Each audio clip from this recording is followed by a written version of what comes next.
প্রতি বছর সরস্বতী পুজোর ঠিক ১৪ দিন পর ফাল্গুনের কৃষ্ণা চতুর্থী তিথিতে অনুষ্ঠিত হয় দেবী শঙ্করতারিণীর বিশেষ পুজো। এই পুজোটি হয় বাঁকুড়ার গন্ধেশ্বরী ও দ্বারকেশ্বর নদের সঙ্গমে অবস্থিত একটি গ্রাম, যার নাম ভূতেশ্বর।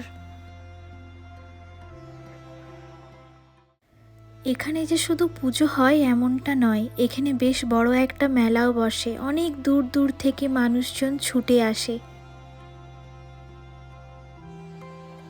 মেলায় যাব আর কারোর সাথে দেখা হবে না, এটা হয় না। মেলায় গেলাম আর সবার সাথে দেখা হলো, সবাই আমার ভীষণ কাছের, তাই মনটাও বেশ ভালো হয়ে গেল।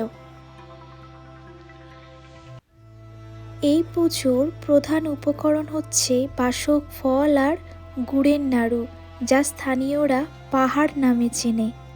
এই পুজোতে যারা ব্রত পালন করে তারা চাঁদ ওঠার পর ঘিয়ের প্রদীপ জেলে তারপর জল খায়। এই পুজোতে মানত হিসাবে মাটির হাতি ঘোড়া উৎসর্গ করা হয়। মায়ের কাছে সবাই একটা আশা নিয়েই আসে, মা যেন তাদের সব রকম বিপদ থেকে মুক্ত করে। জয় মা শঙ্করতারিণীর জয়।